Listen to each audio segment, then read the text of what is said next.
Então, a parada cardíaca pediátrica, cardiorrespiratória pediátrica, né? A gente vai falar assim, a PCR de forma geral, ela atinge mais de 20 mil crianças dentro dos hospitais ao ano nos Estados Unidos. Aqui nessa aula hoje a gente só vai falar de PCR intra-hospitalar, porque extra-hospitalar é um outro atendimento, vai envolver outras coisas e para poder deixar o conteúdo mais enxuto. Desde 2000, houve um aumento na taxa de sobrevivência, né, de 19% até 44,2%. E o desfecho neurológico ele tem sido favorável em quase metade dos casos, mas isso pode melhorar com treinamento constante e habilitação dos profissionais de saúde. Né? Então, essa aula, como eu falei, tem como base esse guideline da American Heart Association, que saiu na revista Circulation em outubro desse ano. E eu deixei aí as duas referências que eu usei, os dois capítulos, para poder produzir uma parte dessa aula e eu tomei como base as aulas dos treinamentos anteriores. Então, as causas de PCR na pediatria, né, em crianças, são diferentes do adulto neonato.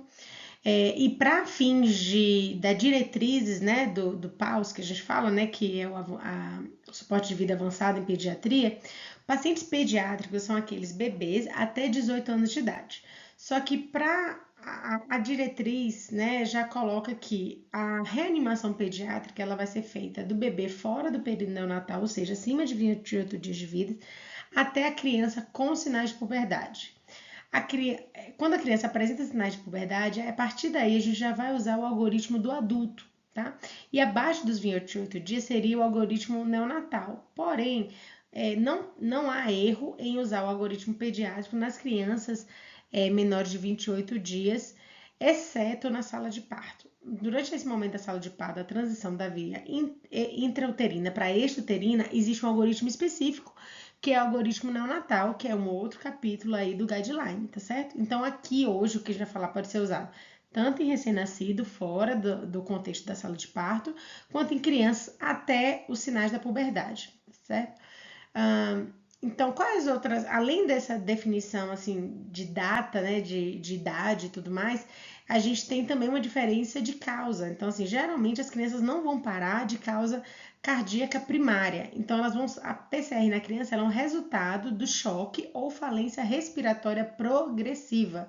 Então, isso quer dizer que a PCR ela é precedida de um período variável, onde o paciente tem uma deterioração clínica que vai levar à falência cardiopulmonar, a bradicardia e parada.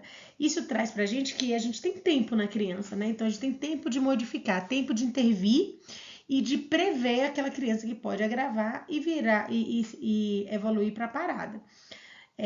Então, aquela frase de a criança parou do nada, ela foi encontrada em PCR, alguma coisa ali aconteceu que não perceberam, tá certo?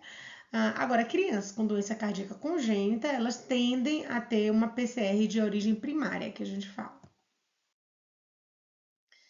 Uma das mudanças de 2025 foi nessa cadeia de sobrevivência, tá? Então, essa cadeia de sobrevivência são elos, e a American Heart Association deixa bem estabelecido quais são os passos que vão ser realizados no treinamento dos profissionais de saúde, né? Então, assim, o que eles mudaram esse ano é que eles uniram todas as faixas etárias numa cadeia de sobrevivência única, que é essa que eu estou apresentando para vocês. Só ficou de fora quem estava envolvido com o período, a cadeia neonatal. Então, das crianças até os adultos, é a mesma cadeia de sobrevivência. E ela envolve, né, reconhecimento e ativação de emergência, reanimação cardiopulmonar de alta qualidade, que é ventilação e compressão torácica, desfibrilação, ressuscitação avançada, que são as medicações, cuidados pós-PCR e recuperação e sobrevivência. Hoje aqui a gente vai falar até ressuscitação avançada, porque o cuidados pós-PCR e recuperação e sobrevivência é uma outra aula, é uma outra parte, tá? Então a gente vai ficar envolvido nesses 4 primeiros elos e agora a gente vai falar sobre o primeiro, que é o reconhecimento e ativação de emergência. Porque antes da gente pensar em reanimar, a gente precisa entender o que é parada cardiorrespiratória. Então, parada do coração cardiorrespiratória é a interrupção ali da circulação sanguínea devido à ausência de batimento, ou seja, atividade mecânica do coração, ou ineficácia da atividade mecânica, ou seja, o coração ou ele não bate, ou ele bate ineficaz, que é quando a gente fala de fibrilação e taquicardia ventricular, onde ele parece tremer, ou então ele bate muito rápido a ponto de não conseguir mandar fluxo de sangue para frente, tá certo? Importante que a gente tem que reconhecer são os sinais clínicos da parada. Então, são 3 sinais principais: incapacidade de responder, não respira ou respira de uma forma agônica, tipo gasping, e não tem pulso, tá certo? Então, por exemplo, nesse vídeo aqui, essa criança tá sem responder, você vê que ela tá letárgica, ela não tem nenhuma reatividade, eu não vejo nenhum movimento respiratório nela, até o momento que eu vejo essa respiração aí que a gente chama de que é um gasping, uma respiração agônica, né? Nessa criança, mandatoriamente, a gente teria que palpar o pulso para poder ver, se não tiver pulso, a gente começa a reanimar. Um dos pontos importantes aqui dessa 2025, desse novo guideline, é que ele tirou um pouco esse foco sobre a palpação do pulso. Então, assim, é importante, obviamente, a gente tem que palpar o pulso, tem que procurar, mas não ficar incessantemente procurando o pulso e nisso demorando de iniciar uma reanimação cardiopulmonar. Então, eles criaram um mnemônico, né, que chama-se No, No, Go. Então, No, não tem capacidade de responder, No, não respira e Go, começa a reanimação. Então, eles pulam um pouco essa parte do pulso para a gente não ficar ali tentando achar pulso e atrasando o início das compressões torácicas. E sempre que a gente fala o Go começa com compressão torácica. Depois a gente vai começar a ventilar. Então, esse é o nosso ciclo, mas a gente vai falar disso um pouco mais na frente. Eu trouxe esse vídeo aí como ilustrativo para ver uma criança grave que a gente precisa tomar alguma medida. Eu não sei exatamente o que é que aconteceu, porque ninguém foi tomar uma atitude nessa criança especificamente. Então, lembra que eu falei lá que a criança, a PCR, vem de uma deterioração progressiva, né? A PCR pediátrica. Então, como é que eu reconheço? Primeiro ponto, eu tenho que reconhecer sinais de gravidade e deterioração clínica numa criança. E sempre eu vou para a tríade de avaliação de consciência, respiração e cor, tá certo? Então, a primeira coisa que eu vou avaliar, consciência. A criança tem resposta, ela tá irritável, ela tá alerta. Como é que essa criança está respirando? Ela está respirando com dificuldade? Ou então, se ela estava com dificuldade para respirar, mas agora ela quase não faz esforço, está respirando um pouquinho, ela faz algum som anormal na respiração, tudo isso é importante. E a cor da criança, que pode ficar cianótica, roxa, né? Pálida, né? Que às vezes em algum, dependendo da pele da criança, vai parecer meio amarela ou acinzentada, a gente fala que a criança fica nessa cor, ou moteada, mosqueada, que é aquela pele toda marmórea, rendilhada, eu vou mostrar aqui para vocês. Então, na tríade de avaliação, a gente fala respiração, consciência e cor. Então, nessa criança aqui, para vocês verem, assim, é uma criança que está pálida, não me parece hipoativa, não vou dizer letárgica, né? Você vê que ela está ali dormindo, mas parece um pouquinho largado, assim, não é uma criança dormindo de uma forma que a gente fique tranquilo. E tem um desconforto respiratório aí leve, que tem um esforço respiratório, né? Na hora que filma. Então, é uma criança que a gente tem 3 alterações, tanto na consciência quanto na expressão na cor. Essa criança precisa ser avaliada e ser reavaliada constantemente. É uma criança que a gente fica com bastante cuidado, né? Tem que ficar do lado desse tipo de paciente.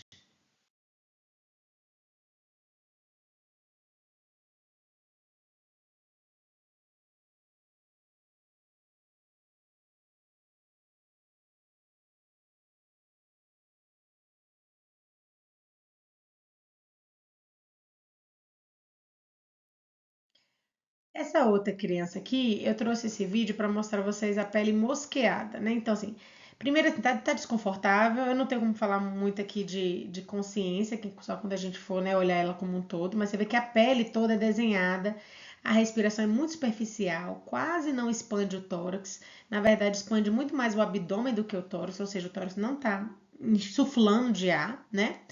E a cor me parece bem normal, apesar da pele estar mosqueada aqui embaixo. Mas é mais para mostrar a vocês como é que fica essa pele rendilhada, moteada, mosqueada, né? Que é um reflexo de má perfusão e que geralmente em criança é secundário a um distúrbio respiratório.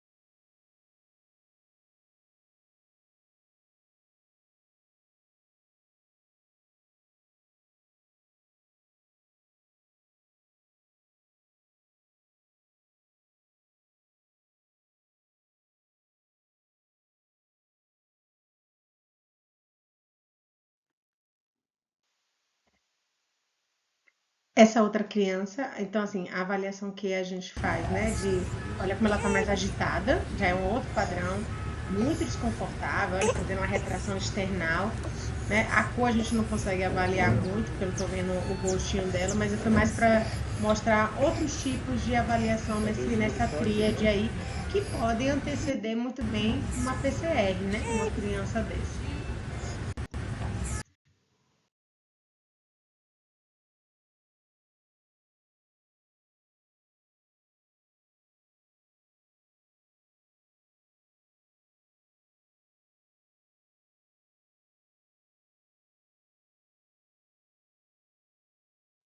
Então, a partir de que eu avalio respiração, consciência e cor, a criança tem alteração nisso, é justamente nesse algoritmo que eu vou me fazer perguntas, né? Então, a criança, ela tá responsiva? Se ela tá responsiva, eu vou ver outras coisas. Olha, eu vou avaliar a parte respiratória, eu vou dar outro tratamento. Não, a criança não está responsiva. Ela tá respirando de forma eficaz? Sim, então eu vou lá diagnosticar e tratar a causa. Não, ela não está respirando de forma eficaz, aí o terceiro passo seria o pulso. Se tiver pulso, vou fazer ventilação de resgate. Provavelmente é só um quadro respiratório, é só uma angústia respiratória que a gente chama. Agora, não tem pulso adequado, eu inicio a reanimação cardiopulmonar. Então, a partir do passo que eu reconheço a PCR, então a criança não respira, ou ela respira ineficaz e ela não responde, ela pode estar cianótica ou pálida, ela pode estar com a frequência abaixo de 60 também, porque bradicardia com repercussão hemodinâmica em pediatria é parada. Então, o que é repercussão hemodinâmica? A criança não respira, não responde e está bradicárdica. Ponto. É parada. Ou posso ter outro ritmo de PCR que a gente vai falar isso mais na frente. O importante que eu quero dizer aqui, que eu deixar a mensagem, que eu não preciso de monitor para identificar a parada. Então, eu não preciso estar com o paciente monitorizada. A reconhecimento da parada é uma questão clínica. Não responde, não respira, não tem pulso, tá? E quando a gente for palpar o pulso, aí eu digo mais uma vez que em 2025 eles tiraram esse peso de você ficar procurando o pulso ali, mas quando você for palpar o pulso, nunca palpar pulsos periféricos, ou seja, pulso radial, pulso no pé, não é isso. Aí, nas situações, a gente palpa, o profissional de saúde palpa o pulso certo, que é nos bebês o braquial, que é aqui no braço, ou femoral na região inguinal, e nas crianças maiores, o femoral ou carotídeo, que é na região do pescoço, tá? Então, se não tem pulso ou não tem certeza, não demorar, iniciar a reanimação cardiopulmonar. Mais uma vez, o método é o no, no, go, né? Lembrar dessas três letrinhas, dessas três palavras para poder não atrasar o início de uma reanimação cardiopulmonar.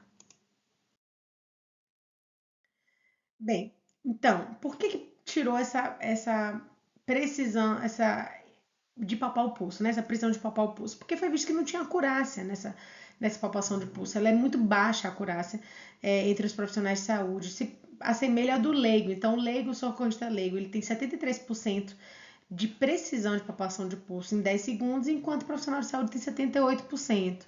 Então, é melhor começar uma compressão do que atrasar uma reanimação. Então, estudos em adultos e crianças identificaram uma alta taxa de erros e pausas prejudiciais durante a reanimação, porque ficou ali naquela verificação manual do pulso. E essa verificação também não deve ser procurada entre o intervalo da reanimação. Então não precisa ficar naquela checagem do pulso a cada 2 minutos, que para tudo e fica ali checando o pulso. Não, segue reanimando e a gente vai checar pulso em algum momento, vai perceber os sinais de retorno da circulação espontânea, tá? Então, o que eles trouxeram, ficou aí a minha imagem em cima da palavra, mas trouxeram muito esse contexto, esse novo termo de sinais de vida. O paciente não tem sinais de vida, então começar a reanimação cardiopulmonar. Pronto. Reconheci a parada, eu preciso acionar a equipe de emergência. Então, eu aciono um botão de emergência, está dentro do hospital, tem um botão de emergência em cada leito, então a gente aciona o botão de emergência e aciona a equipe com mensagens muito claras. Por exemplo, parada, leito 1, parada, preciso de ajuda, né? E solicita o carrinho de emergência, traz o carrinho de parada, né? Muito claro, sem gritar nem nada assim, mas inicia a reanimação. Se está sozinho, começa sempre pelas compressões torácicas por pelo menos 2 minutos até a chegada do restante da equipe.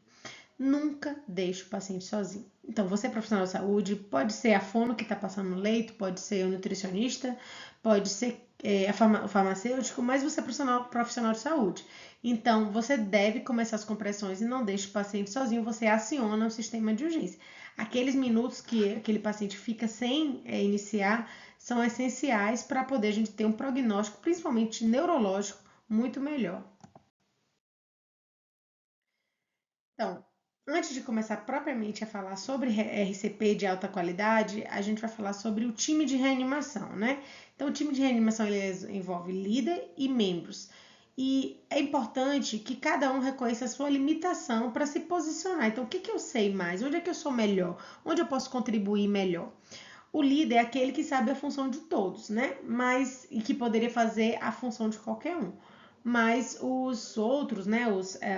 Os membros, eles não tem que ficar presos. Por exemplo, não é só o fisioterapeuta que pode ventilar. Não é só a enfermagem que pode aplicar medicação. Na verdade, o ideal é que todo mundo da equipe soubesse fazer tudo. Por isso esse treinamento. Todo mundo tem que saber, pelo menos, o que cada um tem que fazer, tá? A reanimação ela demanda um respeito mútuo, um compartilhamento de conhecimento e principalmente crítica construtiva. Todos ali estão tentando fazer o seu melhor. E uma atitude de respeito entre o time, ela alivia um estresse que é inevitável. Então, todo mundo, profissional mais, digamos assim, com mais tempo de estrada tiver, ele vai ter ali uma descarga adrenérgica, vai ficar nervoso, mas se ele for bem treinado, ele vai fazer o que tem que fazer. Então, assim, não ache que a gente fica imune a uma parada a ponto de não ficar nervoso, não tremer um pouco. Todo mundo vai ter isso na intercorrência, porém, quem é treinado vai lembrar do treinamento e vai fazer o que tem que ser feito, tá? Então, e um dos destaques de 2025 que eles trouxeram que é para considerar um debriefing do processo de reanimação com um time que pode ser feito logo após o evento ou um tempo depois, independente do desfecho, seja se esse paciente conseguiu sair da parada ou não. O que é o debrief? Uma conversa, né? Saber o que a gente poderia ter feito melhor, o que vocês acham que a gente pode melhorar, o que a gente fez bem também, né? O que a gente está muito bom, não, foi muito bom, as compressões foram bem efetivas, não, a gente está bem organizado, a gente foi bem linkado, não, o paciente, olha, o paciente não voltou porque a situação era essa, era muito grave, realmente ele já estava numa deterioração mais profunda, enfim, né? Conversar disso até para aliviar um pouco do peso, né? E distribuir esse peso entre a equipe inteira. Não deixa de ser um evento extremamente estressante. Então, quando a gente fala de time, então a gente vai ter vários artistas nesse cenário. Eu gosto muito dessa foto porque, por que eu trago ela sempre? Porque é uma orquestra, tá? É uma orquestra que tem que estar afinada e tocando todos juntos seu instrumento ali, fazendo as coisas certas. Então, assim, o membro ele tem que ter muita clareza do seu papel, bem definido, tem que estar bem treinado, assumir de forma natural sua posição, não precisa o líder dizer você vai para isso ou aquilo, ele vai assumindo ali seu lugar e ele tem que estar comprometido com aquela parada, com o êxito. Ele entende as ordens, repete e questiona também quando ele não entende. Então, quem são os membros do time? É quem está nas vias aéreas, que geralmente ele fica na cabeceira, né, do paciente. Tem um que aplica as compressões, mas vai ter que revezar a cada 2 minutos, isso é importante, a gente vai falar mais na frente. Pode revezar com quem está nas vias aéreas, pode revezar com quem está na medicação, que é outra pessoa ali que está preparando as medicações e aplicando as medicações VIO, ou só está aplicando as medicações também, porque tem que ter muita concentração. Quem está fazendo o seu papel de membro tem que estar muito focado. Tem alguém que fica ali no monitor desfibrilador para poder montar. E ao mesmo tempo, essa pessoa, como o desfibrilador fica em cima do carrinho, é uma pessoa também interessante para estar preparando a medicação para a próxima dose, né? E tem uma pessoa importantíssima que é o anotador observador, aquele que anota os horários. Por exemplo, são 15h23, é a primeira adrenalina. Aí ele anota 15h26 é a próxima adrenalina. Ele vai dando um check assim que elas são feitas. Então ele vai avisando, porque a pessoa da medicação já vai recebendo de quem está preparando a medicação e vai fazendo. E tem um líder, que geralmente fica, se possível, aos pés do paciente. Se tiver gente o suficiente, o líder, ele não entra nos papéis, ele, na verdade, ele está ali coordenando e observando, mas o líder, às vezes, não tem esse quantitativo de pessoas e o líder, às vezes, está no meio da parada. Importante é que o líder é um exemplo de comportamento. Ele tem um tom de voz calmo e normal. Ele treina e orienta com pedidos bem claros. E ele pede ajuda, pergunta se alguma coisa foi esquecida, se alguém quer acrescentar alguma coisa. Então ele envolve ali a outra equipe. Sempre tem um a mais aqui que tá com trompete, que a gente fala que é aquele que não agrega, que vai ali e vai ficar procurando coisas. Será que não é isso? Ai, palpa o pulso, ai, aperta a válvula do ambu. Então, assim, esse não ajuda, tá? Então, quem determina as coisas é o líder e os membros estão ali respeitosamente em sua função. E uma coisa importante é a comunicação, né? Então, comunicação entre o líder e os membros. Como é que isso acontece? Então, o conceito da comunicação em alça fechada. Uma ordem é emitida pelo líder, o membro mostra que ela é compreendida, devolvendo a resposta para o líder. Então, como é que isso funciona? Primeiro, o líder dá um comando, então, funcionar acesso venoso, e faz contato visual com o membro. Na hora, no nervoso, ninguém vai lembrar o nome de ninguém, vai chamar pelo nome, vai tocar, não. Vai olhar e vai falar, funcione acesso venoso. E aí o membro do time vai mostrar que entendeu. Então ele vai dizer, vai funcionar o acesso e vai dizer, o acesso venoso está funcionado. E aí o líder mostra que ele entendeu. Então ele fala, agora que temos acesso venoso funcionado, faça 1 ml da diluição 1:9 da adrenalina. E o membro responde, feito 1 ml da adrenalina 1:9. Manter o bolo de adrenalina a cada 3 minutos, por exemplo, o líder fala. E aí, passados 3 minutos, o membro vai lá e fala 3 minutos do último bolo de adrenalina. Então, a comunicação ela é sendo feita clara, bem concisa, né? Sem floreio, sem desviar a atenção. E ela tem que ser bem mostrada que a ordem vai e a resposta da ordem volta nessa conversa. Isso não é só para PCR, isso é para qualquer coisa. Uma comunicação dessa forma mitiga muitos erros medicamentosos. Então, quando eu entrego uma prescrição, por exemplo, no pronto-socorro, quando eu entrego uma prescrição numa intercorrência, se eu der o comando da forma correta e a pessoa me responder, entendi, vou puncionar o acesso e vou fazer uma metilprednisolona. Pronto, foi feita a ordem e foi dado o comando da forma correta. Então, a gente volta, falamos sobre time, sobre reconhecimento, acionamento de emergência, né? Então, a gente agora vai para o nosso segundo elo, que é reanimação cardiopulmonar de alta qualidade. Então, trazendo aqui para vocês pela primeira vez o algoritmo, né? Esse algoritmo a gente vai passar por ele assim aos poucos durante a nossa aula de hoje. E aí a gente vai começar pelo primeiro quadro aqui. Então a gente já reconheceu a PCR, a gente já chamou ajuda, acionou a resposta de emergência e urgência. E agora o primeiro passo é iniciar a RCP, que a gente já também tinha falado. Vamos começar pelas compressões. Aí aqui ele coloca, forneça oxigênio, coloca o monitor desfibrilador. Ai, como é que eu vou fazer compressão, fazer oxigênio se eu estiver sozinho? Se você estiver sozinho, é compressão por 2 minutos. Chegou alguém, você já fala, vamos lá, vai para a via aérea. Pronto, a pessoa já vai ligar o oxigênio, pegar o ambu e ir para a via aérea do paciente, tá certo? Aí chegou a terceira pessoa, o paciente não está monitorizado, vai monitorizar. Quem está fazendo o que está fazendo não para, tem concentração naquilo. E o próximo passo disso, ou seja, você já está fazendo compressão, alguém chegou para a via aérea e alguém já colocou ali um monitor, a gente vai avaliar o ritmo que vai aparecer no monitor e vai se perguntar se esse ritmo é chocável ou se ele é não chocável. Muito bem, então o que é o ritmo chocável e não chocável? É a forma que vai aparecer o traçado do eletrocardiograma no monitor, tá certo? Mas como em pediatria são ritmos não chocáveis, então eles não vão receber desfibrilação.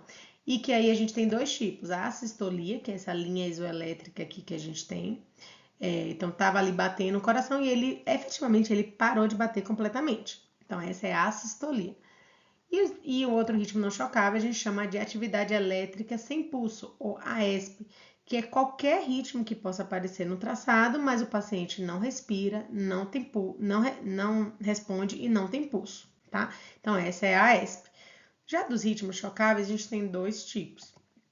Uma fibrilação ventricular, que é aquela que eu falei que o paciente, o coração, como se ele tremesse, ele bate muito fraco a ponto de não gerar fluxo para frente, né? e é uma linha completamente desorganizada, né? Eu falo que claramente, tranquilamente isso aqui podia ser um eletrodo solto, né? Às vezes a gente vê esse eletrodo, mas o que a gente tem que olhar é para o paciente não respira, não responde, não tem pulso. E a fibrilação ventricular, a taquicardia ventricular, que é quando o coração bate tão rápido, mas bate só o ventrículo não tem condições ali de mandar sangue para frente.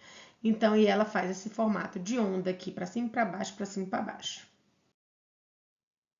Então, quando a gente fala em RCP de alta qualidade, isso foi uma coisa que eles trouxeram muito forte em 2025 para manter esse foco na RCP de alta qualidade. Existem 5 itens que a gente precisa ficar atento. Então, o primeiro deles é profundidade, né, das compressões torácicas. Então, a gente tem que fazer uma compressão a ponto de diminuir 1/3 do diâmetro anteroposterior do tórax, tá certo? Para poder fazer então esse movimento de quando eu comprimo, eu faço sístole.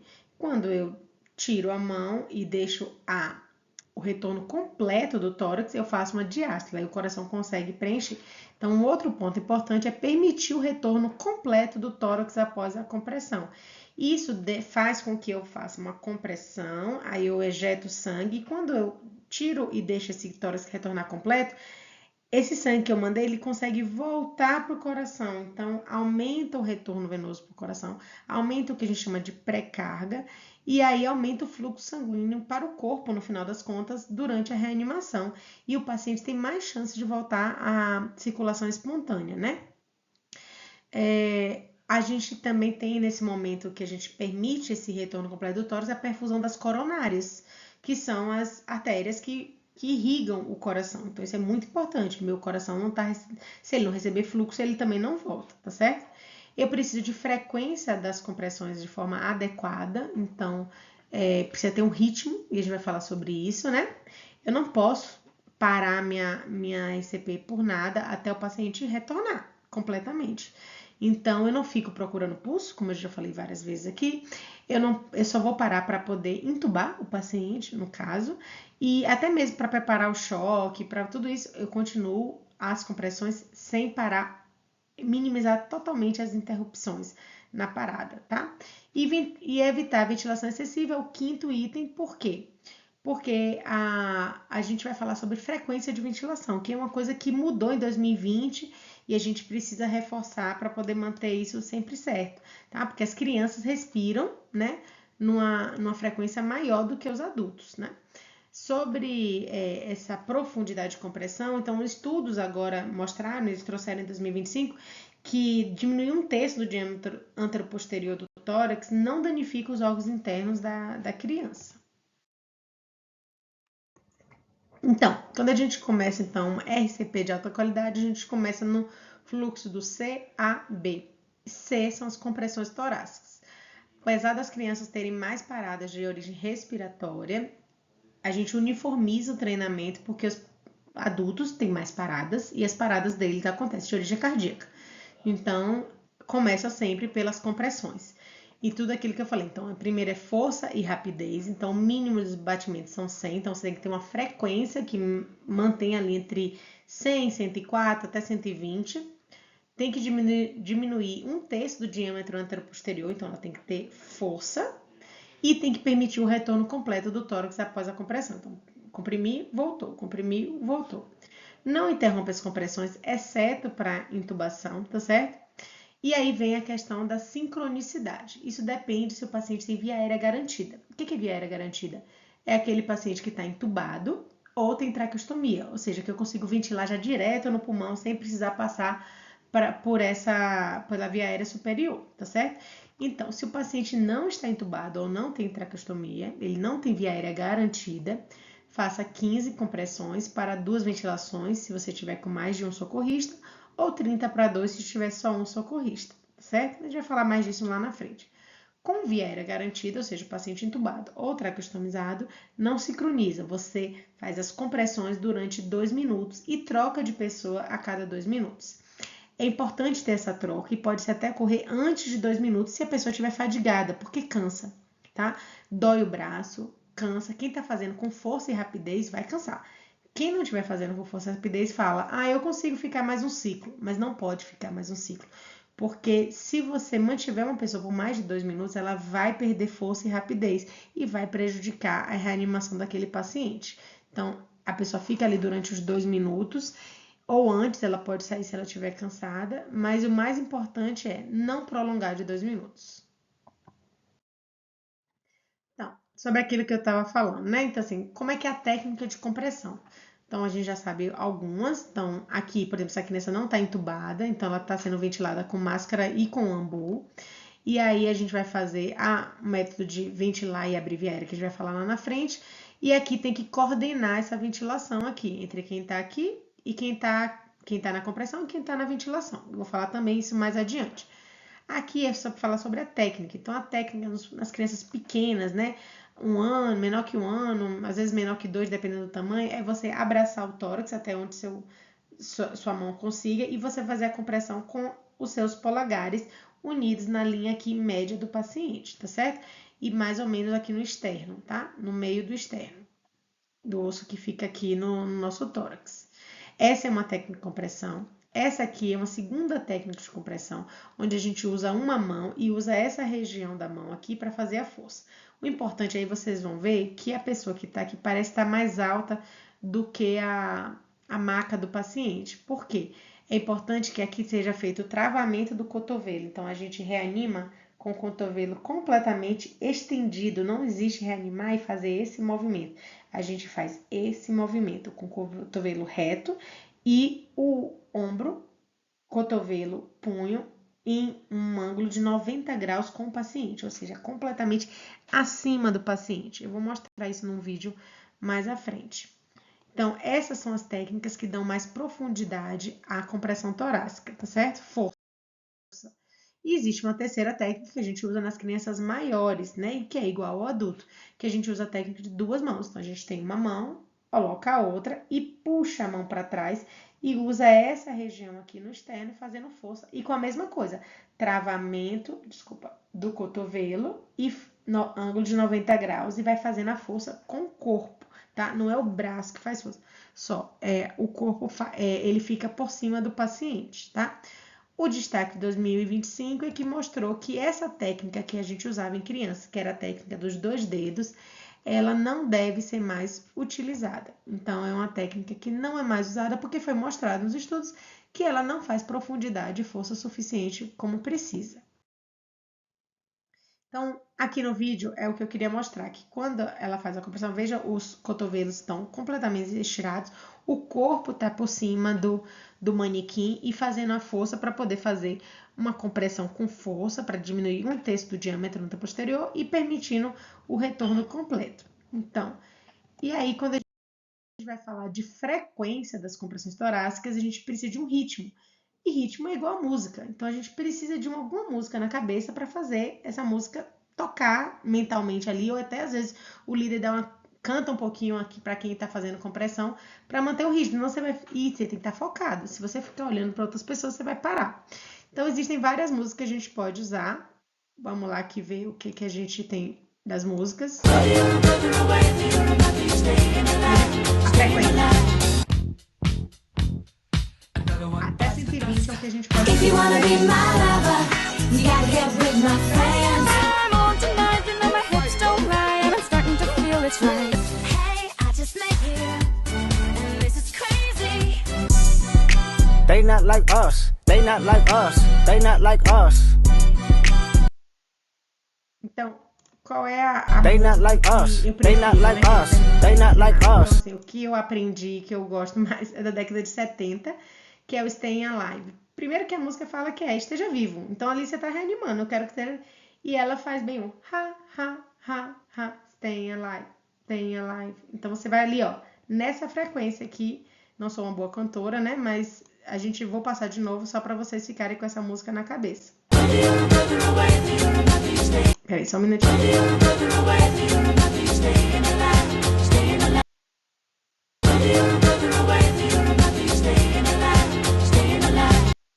Todo mundo conhece essa música, vamos fazer. E aí tem também na pediatria, tem outras músicas.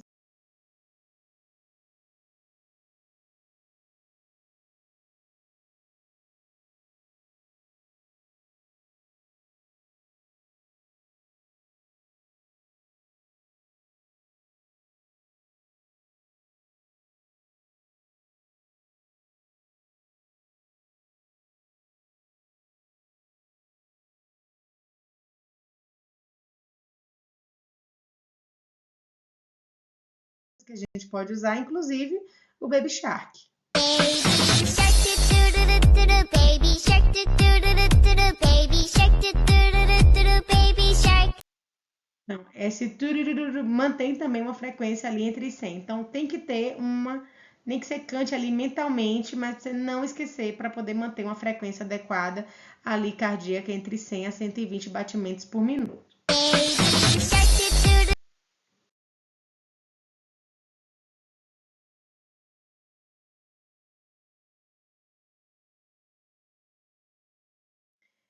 Uma das coisas de 2025 que trouxeram destaque, deram luz também que a gente não pode reanimar em cima de colchão. A gente tem que reanimar a criança sobre uma superfície plana e rígida. Por quê? Os estudos em manequim mostraram que 57% da força é perdida no colchão se você não tem uma superfície rígida abaixo.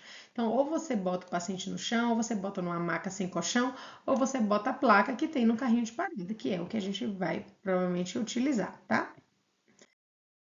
Então, falamos de compressão, agora a gente vai para o A, que é abertura de via aérea. Então, abrir via aérea em criança depende da idade dela.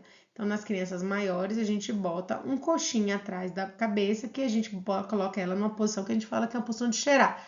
Isso não é só para reanimação, isso é para qualquer situação. A gente faz inclinação do queixo e elevação da mandíbula, tá?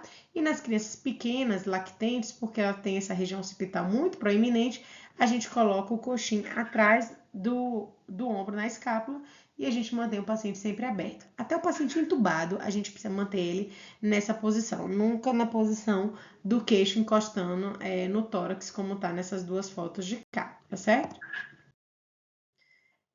Abrimos via aérea, a gente vai ventilar, onde a gente vai fazer as duas coisas juntas, tá? Ventilar e abrir a via aérea, tá? Então, forneça a ventilação é o B. E aí a gente vai usar um dispositivo, que é o AMBU, que a gente conhece mais, que é o dispositivo bolsa, válvula, máscara, ou insuflador manual.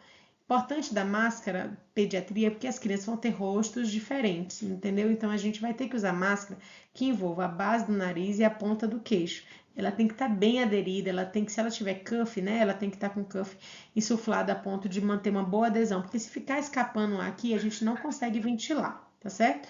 E existe uma técnica de ventilar onde a gente ventila e abre a via aérea. Então, numa criança pequena, a gente consegue fazer com a mão só, que é a técnica do C e do L. Então, a gente vai usar com esses 2 dedos, a gente faz o C e segura a máscara. Com esses 3 dedos, a gente vai segurar o queixo e elevar a mandíbula. E aí, a gente consegue ventilar o paciente. Com a nossa outra mão, a gente faz a ventilação, tá certo?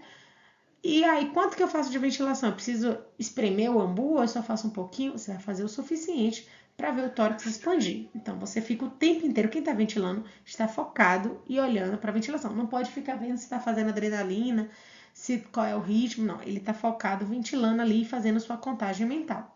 Se a criança é maior, a gente precisa de 2 pessoas. Então, uma faz o C e o E no rosto e a outra ventila no AMBU. Quem está na ventilação também tem que ter muita atenção se o reservatório do AMBU está aberto, se o AMBU está dando pressão, se ele está bem montado, se o reservatório está enchendo, se o oxigênio está ligado o tempo inteiro.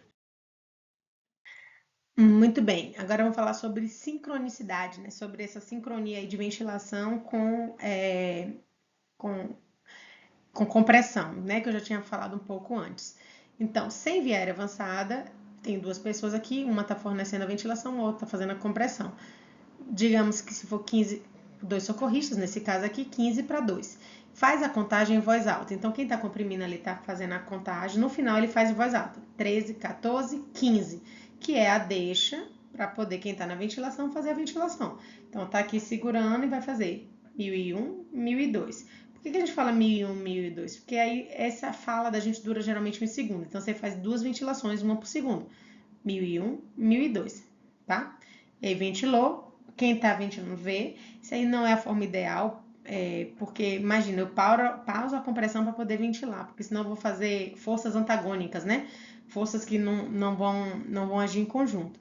Então, o ideal é o paciente esteja entubado em algum momento. Então, se o paciente está com a via aérea avançada, então o paciente aqui está entubado, está sendo ventilado no AMBU, a gente vai fazer, lembra que uma das questões de RCP de alta qualidade é evitar a ventilação excessiva. Às vezes a gente está nervoso, a gente abusa loucamente e aí percebeu que isso acaba atrapalhando porque vai fazendo pressões arteriais diastólicas ou sistólicas, desculpa, mais elevadas, né? Então, assim, altas taxas de ventilação estavam associadas à pressão arterial sistólica durante a reanimação mais elevadas, e aí tem riscos, né? Sangramento, enfim. Então, com a via aérea avançada, a gente vai fazer uma ventilação a cada 2 a 3 segundos. Então, a gente vai fazer como? Vai contar. A AMBU tá aqui, vai dizer 1001, 1002, ventila. 1001, 1002, ventila.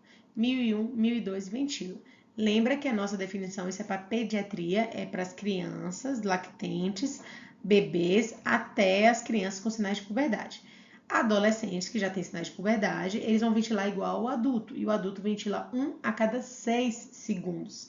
Essa é uma mudança desde 2020, então já tem, todo mundo está sabendo aí, porque já tem 5 anos dessa mudança. Então, é para ventilar 1 a cada 6 segundos nos adolescentes e adultos e ventilar 1 a cada 2 a 3 segundos quando forem as crianças. Por que isso? Porque as crianças, primeiro, elas param por causa mais respiratória. Segundo, elas têm frequência respiratória mais alta do que os adultos, então o costume delas é respirar mais rápido, digamos assim, né? Porque antigamente era todo mundo ventilava 1 a cada 6, tá? Então eu não posso nem ventilar pouco, nem ventilar muito, tem que ventilar na faixa respiratória correta. E ainda no B a gente vai pensar qual será o melhor momento para a intubação. É o líder que vai decidir isso. Então a gente pode fazer uma reanimação completa de um paciente, por exemplo, com máscara, com AMBU, se, por exemplo, ninguém ali estiver apto para intubar, por exemplo. Mas não é o ideal porque tem mais risco de aspiração, broncoaspiração e de barotrauma. Só que também tem que pensar que intervenções mais avançadas, né, tipo uma intubação, se errar uma intubação, fizer uma intubação esofágica e achar que está entubado, pode ficar ventilando e aquilo ali levar a conteúdo, retornar conteúdo gástrico, pode piorar a ventilação, porque você não está nem ventilando pela boca, nem pelo tubo, então, enfim, é catastrófico. Então, quem vai decidir que momento vai intubar e quem vai intubar é o líder, e geralmente essa intubação tem que ser feita pela pessoa mais experiente. Na parada, a gente não precisa fazer pré-medicações, ou seja, aquela sequência rápida de intubação. Na parada, o paciente está morto. Teoricamente, a gente está ressuscitando. Então, eu não preciso sedar, analgesiar e fazer o paralisante, né? Sempre preferir tubo com cuff para todas as idades. Manter a pressão do cuff menor que 20 a 25. Também não é recomendada a pressão cricoide de rotina. Isso também é uma mudança desde 2020. Mas não é também contraindicado, tá? Muito bem, chegamos de novo na nossa cadeia de sobrevivência. Eu vou pular a desfibrilação e vou vir para a parte de medicação, porque a gente já falou de compressões, ventilações, né, abertura de via aérea, e agora a gente vai falar sobre medicações. E aí a gente volta para o nosso algoritmo, porque a gente já passou aqui para definir qual era o ritmo, a gente vai começar com ritmos não chocáveis, tá? E aí a gente lembra que eles são mais comuns em pediatria, e que é a sistolia e o AESP. E aí vem primeiro essa imagem aqui de epinefrina imediatamente. Então a gente vai falar sobre adrenalina, né? E veja que a todo momento a gente vai colocar aqui reanimação cardiopulmonar 2 minutos, ou seja, compressões por 2 minutos, ventilando da forma correta de uma ventilação a cada 2, 3, a depender se o paciente estiver entubado ou não. Se não estiver entubado, considerar a intubação e o adrenalina a cada 3 a 5 minutos. Vamos lá falar. Então, ressuscitação avançada. Então, é justamente a administração de medicamentos vasoativos, tá certo? Historicamente, a adrenalina ela pode ser utilizada por múltiplas vias, né? Mas é uma medicação que merece muita atenção. Então, a gente, no caso, na parada, tinham 3 vias principais, que é a intravenosa, a intraóssea e a endotraqueal. Em 2025, eles nem trazem qual dose, nem nada disso, porque eles não querem nem lembrar da endotraqueal. Se não conseguir o acesso venoso, é para fazer uma intraóssea. Por quê? Imagina o paciente está em parada, já não tem fluxo de sangue para o corpo, obviamente também não tem para o pulmão. Se você vai fazer no tubo do paciente ou na traqueostomia e adrenalina, ele também não vai absorver. Então, assim, é uma medida contraproducente. Então, se não consegue veia, osso ele tem. Então, vai para a intraóssea e todas as medicações que a gente faz na veia, a gente pode fazer na intraóssea também, certo? Então, como é que são as medicações? Toda medicação que a gente for fazer na RCP, então, na ressuscitação avançada, todas as medicações endovenosas, elas devem ser feitas em bolos, ou seja, rápida, e depois fazer um flush com 5 ml de soro fisiológico, tá certo? Não se interrompe as compressões para fazer medicação. Peraí, que eu vou fazer adrenalina, para aí. Não existe isso. Na verdade, o ideal é que ela seja feita durante as compressões, porque naquele momento você está fazendo fluxo, então o que entrar pela veia aqui vai correr, né? Ou onde estiver, tá certo? Você deve identificar muito bem identificado cada medicação com a dose a ser usada, então a etiquetinha ali, ó, adrenalina 1/9. Às vezes a gente deixa até no carrinho de parada já, tipo, a etiqueta pronta, e aí você na hora só cola, né? Que isso facilita muito. E uma coisa importante, que é uma dica do dia a dia, é que nas crianças pequenas, ou seja, principalmente as menores que 10 quilos, a gente usa a seringa de 1 ml também. Então, a gente prepara na seringa de 10, mas a gente aspira na seringa de 1. Eu vou falar disso mais adiante. Então, a adrenalina, ela é preparada do mesmo jeito da criança até o adulto, tá certo? Então, assim, é a mesma forma. Então, começou a parada com aquela questão que eu falei do membro da equipe, né, do time. Quem já sabe mexer com medicação já puxa o carrinho, já abre a gaveta e já prepara a adrenalina. Não precisa esperar o líder dizer prepare a adrenalina, entendeu? Cada um vai assumindo o seu papel e vai fazer. Então, a adrenalina é uma forma padrão de se fazer, que é uma diluição padrão, né? Adrenalina 1 ml com 9 ml de soro fisiológico. Então, já pega um flaconete, pega a ampola de adrenalina, passa a ampola de adrenalina assim, ó, em cima da superfície para poder gotejar. Não fica lá, não precisa ficar lá batendo, é só passar assim que escorre todo o líquido. Quebrou, aspirou, preparou na seringa de 10, colocou a etiqueta 1/9, tá certo? Então, preparou na seringa de 10 e colocou a etiqueta, lembra que todo medicamento é transparente, se eu não colocar a etiqueta, eu não sei o que é, tá? Se a criança é menor de 10 quilos, é aquilo que eu falei, a gente vai usar a seringa de 1 ml. Por quê? A dose da adrenalina, ela é 0,1 ml por quilo do paciente. Então, se um bebezinho tem 5 quilos, eu vou fazer 0,1 vezes 5, isso vai dar 0,5. E aqui, por exemplo, na seringa de 10, eu não tenho a medição correta de 0,5, mas aqui na seringa de 1 eu tenho. Então, eu vou lá, puxo até 0,5 na seringa de 1, pego aqui na seringa de 10 e encho a seringa de 1 e dou para a pessoa que está fazendo a medicação, tá certo? A dose máxima da adrenalina, que é, na verdade, a dose que a gente usa no adulto, é a ampola inteira, então os 10 ml, tá certo? Então, por que é importante a gente identificar? Para ninguém usar essa adrenalina para lavar um acesso, por exemplo, tá? E aí, o que eu falei ali do algoritmo é que a primeira dose de adrenalina, ela é feita imediatamente, né? Então, assim, antigamente, antes de 2020, né? A dose de adrenalina, ela era feita após o primeiro ciclo de 2 minutos de compressão e ventilação. Aí, o que se mostrou e se reforçou em 2025 agora, então a meta-análise de estudos retrospectivos mostrou que um tempo mais curto para a administração da adrenalina durante a parada é associado a resultados mais favoráveis. O paciente volta mais rápido, tem retorno mais rápido para a circulação espontânea e tem melhor desfecho neurológico também, tá certo? Muito bem. Outro ponto importante é que a gente repete a cada 3 a 5 minutos. Não existe nenhum estudo ainda que defina se é melhor com 3 minutos ou com 5. Por padrão, a gente consegue sempre falar assim, não, vamos repetir a cada 3. Não é para repetir ela a cada 2, não é para fazer a adrenalina no intervalo quando troca de uma pessoa que está comprimindo para outra, tá certo? Ela não vai coincidir com esse horário todas as vezes, né, quando troca. Então, o anotador é muito importante porque ele anota o horário da adrenalina, mas também ele anota a hora que troca a pessoa para fazer a compressão.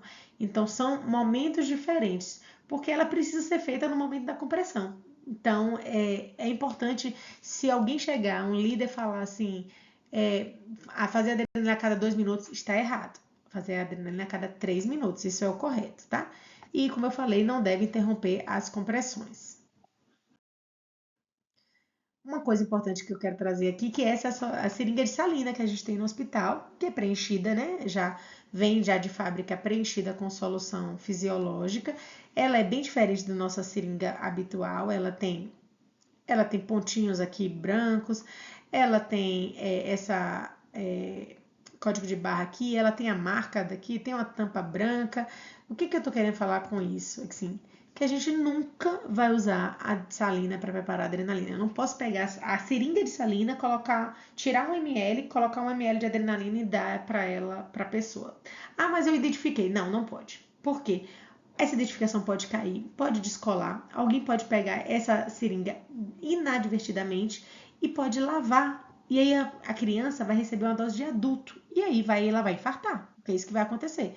Então, assim, dependente da parada e tudo mais, não pode fazer a seringa inteira, não pode fazer na solução de adrenalina. Vamos fazer as coisas certas para evitar erros medicamentosos, e isso já aconteceu. Então, eu estou falando de situações que já aconteceram.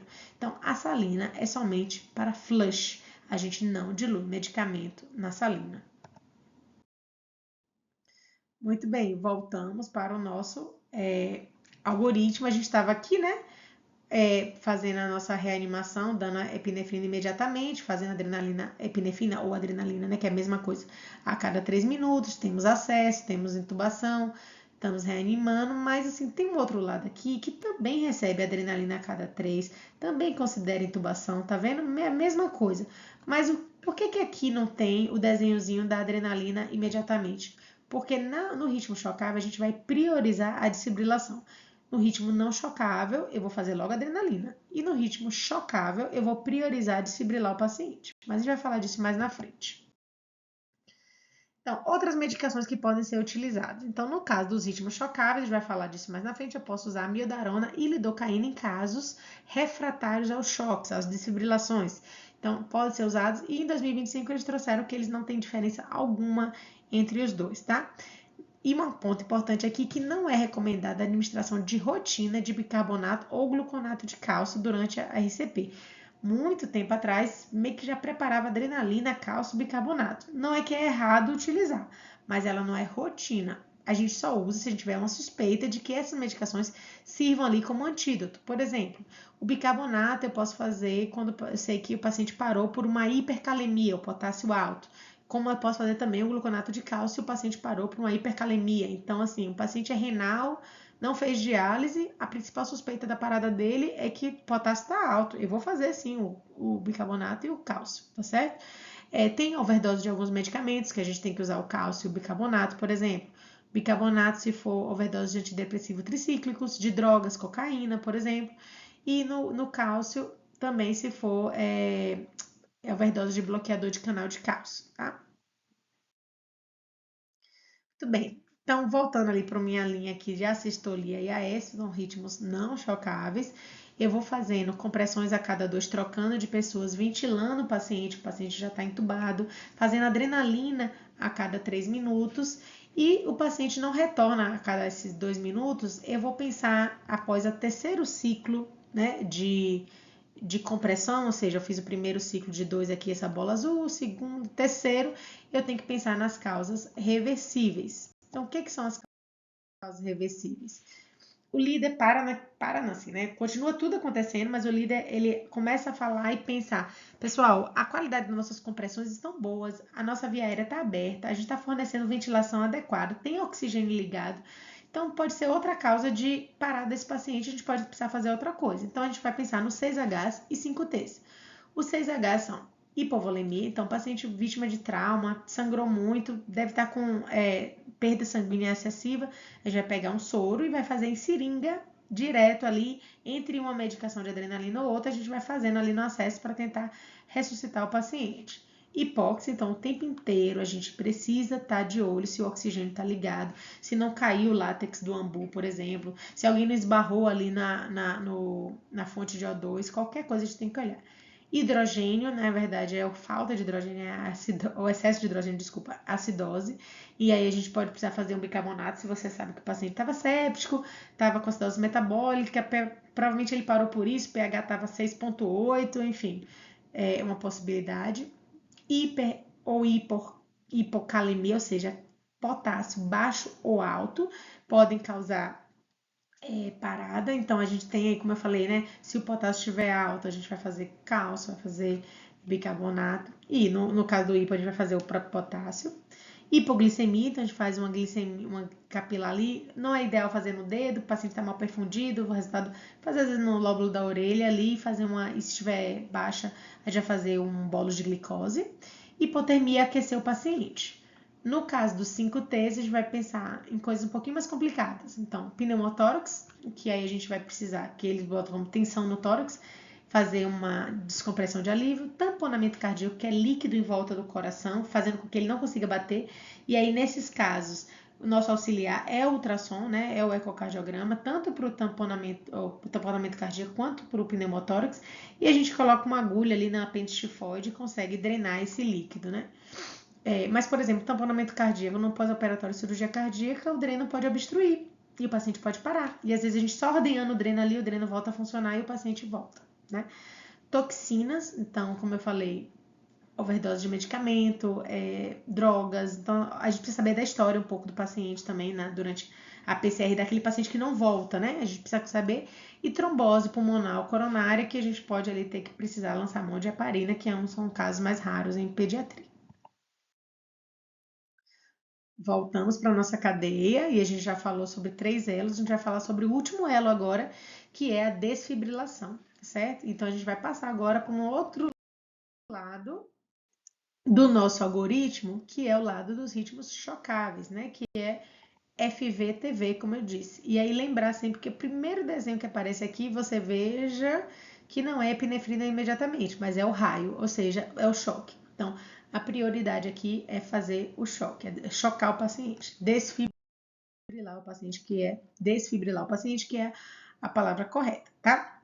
Então, os ritmos chocáveis, eles são raros em crianças e adolescentes e eles podem se apresentar tanto no início da parada e ficar mantendo aquilo como ritmo de parada, ou o paciente pode começar, por exemplo, com uma ESP ou uma sistolia e evoluir para, secundariamente, a uma fibrilação ventricular ou uma taquicardia ventricular, tá certo? O que a gente sabe é que, por incrível que pareça, apesar deles não serem os mais frequentes, eles têm um melhor desfecho, né? Eles têm resultados melhores das paradas do que os ritmos iniciais não chocáveis, tá? Então, o primeiro choque ele é feito no momento que se reconhece o ritmo chocável, como eu já falei que está lá no algoritmo, a primeira coisa é o raio. E após o choque, a gente tem que reiniciar a reanimação imediatamente. A gente não vai checar pulso. Por quê? Pense que o paciente está com esse ritmo aí, que o coração está batendo ineficaz, né? E na hora que dá o choque, ele vai induzir uma assistolia. Vai o coração para. Então, para que você vai palpar pulso se o coração está parado? Então, se o coração está parado, não tem pulso. Né? Então, o que a gente tem que fazer é voltar e reiniciar as compressões para ali o paciente conseguir fazer, que esse paciente, depois de 2 minutos, a gente vê se ele consegue retornar daquela parada que foi induzida ali pela desfibrilação, tá? A gente pode usar o DEA, que são as pás adesivas, ou o desfibrilador manual. Lembrando aqui os ritmos chocáveis, né? A fibrilação e a taquicardia, precisa vocês visualmente baterem o olho para reconhecer quando acontecer no monitor. As pás adesivas a gente tem no nosso carrinho, elas são para usar com o modo DEA, tá? E quando a gente não tem manejo com desfibrilador, é uma ótima ideia, tá certo? Então, a gente usa a pá adesiva. Na criança, ela tem que ter uma distância no mínimo de 4 centímetros. Então, às vezes a criança tem um tórax desse tamanho e não tem espaço para ela. Então, a gente bota uma pá na frente e outra nas costas, como está no desenho aqui.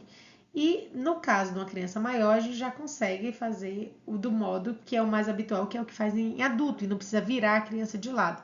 Então a gente coloca uma no ápex aqui e a outra uma no externo aqui em cima e outra aqui no ápex, que é a ponta do coração, tá certo? Então, quais são a posição das pás? Então, o externo vai ser uma pá aqui e a outra no ápex, ou antero-posterior, são as duas posições. Nos nossos desfibriladores vai estar escrito sempre externo ou ápex, mas não necessariamente eles só podem ser colocados naquele lugar. Isso é só uma medida para a gente não esquecer onde a gente tem que colocar a pá, mas a gente pode colocar essa pá manual onde quiser, tá certo? Existem 2 tipos de pás e elas já vêm embutidas. Então, a gente tem as pás adultas e as pás infantis. E o que vai determinar isso é o peso da criança, né? Porque imagina que uma dessa aqui inteira já ocupa o tórax da criança todo. Então, essa pá adulta, ela é para cima dos pacientes acima de 10 quilos, tá? E essa pá infantil, ela fica por detrás da adulta. A gente tem esse botão cinza que a gente aperta e ele escorrega, né? Desliza e a gente consegue apresentar a pá infantil, que é uma pá para crianças menores de 10 quilos. Muito bem. Qual é a nossa ordem de choque, né? Porque você viu ali que a gente choca, recomeça as compressões, e aí faz adrenalina a cada 3 minutos, e aí na próxima checagem do ritmo, que é quando termina as compressões de 2 minutos, se o paciente ainda tiver em FV ou TV, eu vou dar o segundo choque. E aí é uma forma exponencial. Então, o primeiro choque é 2 joules por quilo, o segundo choque, 4 joules por quilo, e o terceiro choque acima de 4 joules por quilo até um máximo de 10 joules por quilo ou 200, no nosso caso, que é um desfibrilador bifásico. Antigamente a gente tinha mais os desfibriladores monofásicos, que eles davam carga de energia muito alta. Você vê que o máximo aí era 360 joules, que era a carga de adulto. Mas o monofásico, ele fazia o quê? Ele só mandava uma vez um impulso. Então, com uma carga maior, uma vez só o impulso, e ele não percebia, não tinha uma sensibilidade para o choque. Então, tinha mais riscos de danos colaterais, como queimadura e tudo mais. Já atualmente a gente usa, então, o bifásico, que ele manda o choque e retorna o choque. Ele envolve o coração no choque, digamos assim. E o máximo dele é 200 joules. Então, ele trabalha com a carga, que é essa carga de adulto também, que é uma carga mais sutil, digamos assim, que não causa tantos danos.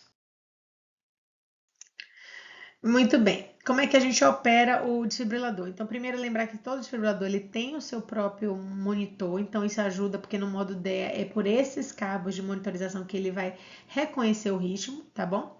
E aí ele tem uns números já escritos aqui, tem o número 1, o número 2 e o número 3, tá? E aí eu vou explicar como é que funciona esses números. Então, primeira coisa a gente vai ligar. Então, para um lado ele vai ligar a forma de pás manuais e do outro lado ele vai ligar o modo DEA, que é o automático, tá? Aplica gel, e tem que ser esse gel com eletrodos e em toda a superfície para não queimar o paciente. Esse gel não pode ser soro fisiológico, não pode ser gel de ultrassom, é o gel específico com eletrólito, que é para poder conduzir, né, o impulso elétrico, tá certo? Aí, depois que a gente aplica o gel, a gente vai selecionar a carga. Então, a gente gira o botão 1 até a carga desejada. Carga é o quê? 2 joules por quilo, 4 joules por quilo, 6 joules por quilo, até o máximo aí que precisar. Geralmente, uma carga de 2 joules por quilo já é bem efetiva no paciente, tá? Selecionou a carga, o próximo passo é a gente justamente carregar as pás. E quem está mexendo no desfibrilador vai falar, estou carregando o desfibrilador. Então, a pá já vai estar cheia de energia. Então, fui lá, botei.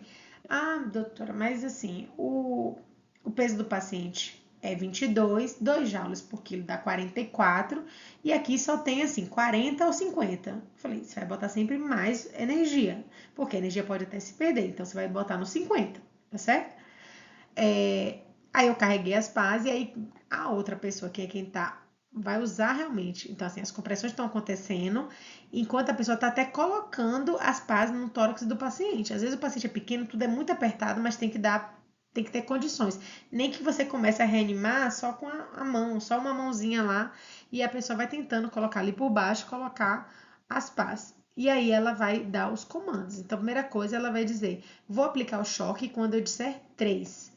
E aí retira-se a fonte de O2, ficou escondido aqui, mas aqui ela vai falar, oxigênio desligado, tira a fonte de O2, tá certo? Essa fonte de O2, o paciente está entubado. Você pode só largar ali, você não abre o tubo para o ambiente, você só para de ambusar o paciente e pode desligar o O2 na parede também, tá certo? Se tiver na máscara, desliga o O2 na parede e tira ali também. Oxigênio é um combustível. Se sair uma faísca ali, vai ter um incêndio. Então, esse é o cuidado. Segunda frase dele é 2, todos afastados. Ninguém pode estar encostando na maca do paciente, inclusive quem está operando. Então, ele vai estar lá, todos afastados, e ele passa uma ronda visual para ver se está realmente todo mundo afastado. Ele tinha dito antes que ele vai aplicar quando disser 3. No 3, ele vai dizer choque. E aí, no choque, ele vai aplicar esse choque. Ou ele vai apertar o botão que tem nas pás em cima, que é o botão laranja, ou ele vai pedir alguém para apertar o botão laranja número 3 aqui, mas isso tem que ser combinado antes. Não, você vai apertar para mim o botão, tá certo? Ok, pronto, ou senão ele vai apertar o botão das pás. Lembrando, as compressões elas não param até o disparo do choque e elas retornam logo após que o choque. Então, foi aplicado o choque, tira as pás, alguém vai lá e já recomeça a compressão, sem checar checar ritmo, sem checar pulso, tá certo? Muito bem. Então, ali, ó, da mesma forma do lado dos ritmos não chocáveis, no ritmo chocável, a gente vai fazendo ali compressão a cada 2 minutos, ventilando, de acordo se o paciente estiver entubado ou não, a forma, né, a sincronia, adrenalina a cada 3, mas se você fez 3 choques e o paciente não voltou, tem que pensar em outras causas. E aí a gente vai mais uma vez considerar as causas reversíveis, que eu já falei aqui, não vou retornar nesse ponto. E a segunda coisa, a gente vai usar os antiarrítmicos, como eu falei lá atrás. Então, os antiarrítmicos considerados são amidarona e lidocaína. Vou falar um pouquinho deles agora. Então, a amiodarona, ela é feita na dose de 5 miligramas por quilo, no máximo de 300 miligramas, certo? Ela pode ser repetida até 3 doses. Ela é feita sem diluir em bolos, como eu te disse, tem que ser rápido, o preparo tem que ser rápido, ninguém vai parar para diluir. Então, aspira e faz bolos e depois lava com flush de salina ali, 5 ml depois, tá certo? Os nomes comerciais, porque às vezes a gente não vai encontrar amiodarona, vai estar lá escrito bem pequenininho, mas vai ter o nome lá comercial. Ancoron é um dos principais, Atlancil, Miodon, são nomes comuns que a gente pode encontrar. E a apresentação dela é de 50 miligramas por ml. Né? Então, por exemplo, se eu tenho uma criança de 10 quilos, eu vou fazer 5 vezes 10, 50, pronto, é uma ampola ali, eu vou puxar 1 ml, vou fazer em bolas 5 ml para lavar depois, tá certo? Não é necessário fotoproteção durante a fusão, apesar da ser âmbar, né? A ampola não precisa fotoproteger. A lidocaína, ela é feita na dose de 1 mg por quilo. Também, mesma coisa, no cenário da PCR, ela é feita sem diluir em bolos, rapidamente. O nome que a gente conhece muito é o Chilestezin, tá certo? E a gente tem duas apresentações. Essa aqui que eu trouxe na foto, ela é de 20 mg por ml, ou seja, é o 2%. E existe também a de 1%. Tem que ficar atento quem está preparando a medicação e o líder que está calculando as doses tem que falar: eu quero tantos ml de lidocaína a 1% ou a 2%, para não ter erro de medicação. Muito bem, falamos dos nossos 4 elos, chegamos aí 1 hora e pouquinho de aula. Vou fazer algumas considerações finais também, que são atenções que eles deram aí para os destaques de 2025, certo? Voltamos lá para o nosso algoritmo, vocês viram que a gente passou em tudo, né? E se o paciente apresenta ritmo organizado, verifica o pulso, tem pulso presente, vai dar os cuidados pós-PCR, como a gente mostrou ali na cadeia de sobrevivência. Existem alguns destaques de 2025 que eles trazem. Uma é sobre a capnografia, então, naquele momento que considera a intubação, considerar já intubar com o capnógrafo acoplado, porque isso é uma medida de qualidade da reanimação cardiopulmonar, a gente vai falar mais na frente. E outro ponto é que se o paciente tiver uma linha de pressão arterial invasiva, é bom que seja utilizada e a gente vai ter um alvo a ser atingido. Então, o que eles trouxeram agora em 2025? Medidas de qualidade da reanimação cardiopulmonar, certo? Então, o que eu posso usar para verificar se a minha RCP está sendo realmente de alta qualidade? Além de tudo aquilo que a gente falou, comprimir 1/3 do diâmetro do posterior do tórax, manter uma frequência adequada de 100 a 120, permitir retorno adequado do tórax e evitar a ventilação excessiva, aqueles 5 passos que eu coloquei. Além disso, a gente vai ter que olhar a curva de capnografia. Aqui eu trouxe essa curva e o monitor da gente lá e o monitor de capnografia, que é esse de cima, só para todo mundo se familiarizar. Então, a capnografia é essa linha amarela que faz uma ondinha quadrada. Aqui o valor dela é em 40, porque o paciente não estava parado. Então, o que eles querem usar com a capnografia? Que se o paciente tiver um aumento súbito no valor do capnógrafo, que é bem consistente com retorno à circulação espontânea, porque quer dizer que tem débito cardíaco, tá? Então, débito cardíaco nativo. Então, voltou o paciente, ele tem débito cardíaco, vai ter curva de capnografia, tá certo? Alguns estudos estão tentando lançar a mão de um valor específico de capnografia para medir a qualidade da RCP, mas a gente não tem ainda esse número para poder informar. E uma outra coisa é a linha de PAI, então a pressão arterial invasiva, pega lá um catéter, passa dentro da artéria e fica medindo a pressão arterial. Então aqui nesse paciente que não estava parado, a pressão dele era 94 por 44 com média de 63, né? E a curva aqui vermelhinha bem perfeita, né? E aí, se o paciente já tiver uma linha de PAI, por exemplo, quando acontece num paciente que vem da cirurgia cardíaca, a gente vai utilizar o seguinte: a nosso alvo vai ser uma pressão arterial diastólica maior ou igual que 25 nos menores de 1 ano e maior ou igual que 30 nos pacientes maiores de 1 ano. Então, assim, naquela hora que você está comprimindo, você está gerando pressão. E o que eles mostraram é que se você gera uma pressão nesses valores, a depender da idade, você está fazendo um RCP de alta qualidade. Um outro ponto que eles colocam é a ultrassonografia e a ecocardiografia. Então, é um método auxiliar muito importante para principalmente identificar os 6Hs e os 5Ts. Então, é um momento ali que você consegue, por exemplo, ver um pneumotórax, ver um tamponamento cardíaco. Então, a ecocardiografia é um aliado do intensivista, principalmente, e do médico que estiver habilitado para utilizar. O NIR cerebral é um outro item que a gente pode usar, que é um aparelho que a gente tem no hospital também, que é esse daqui, que é um oxímetro, um saturímetro, que é o nome correto, regional, onde a gente, no caso aqui, ele vai colocar para ver a saturação venosa do parênquima cerebral. Ainda não tem os estudos bem estabelecidos qual seria o valor que a gente deveria levar, mas estão considerando que ele seria um bom padrão para saber se sua reanimação está de alta qualidade e você está mantendo uma perfusão mínima ali no cérebro, tá bom?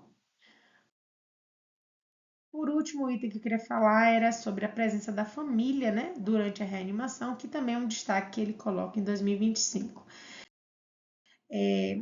Deve ser dada a opção da família de manter ali um membro da família presente, não necessariamente o pai ou a mãe, pode ser uma tia que está ali, mas os pais, eles relatam, 85% teve estudos mostrando que de uma pesquisa, né, que eles se informaram que eles queriam estar presente, eles queriam estar, por mais que o filho estava ali em parada, oferecer apoio emocional, entender o que a equipe está fazendo e observar as medidas, né, de reanimação.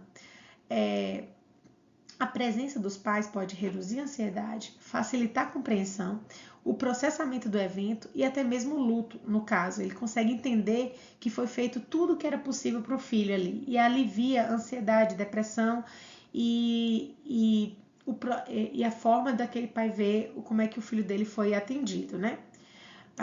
Alguns profissionais de saúde, eles acabam expressando muita preocupação de estar ali os pais durante a reanimação, eles ficam com medo daquilo impactar o procedimento, né?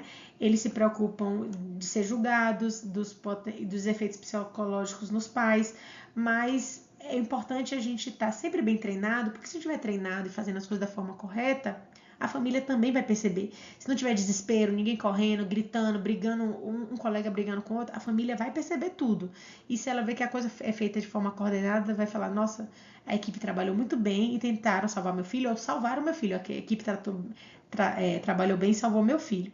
Então, se a presença dos pais, eles aceitarem ficar, é recomendado que tenha alguém da equipe que dê suporte, conforto e responda as perguntas enquanto está acontecendo a reanimação, certo?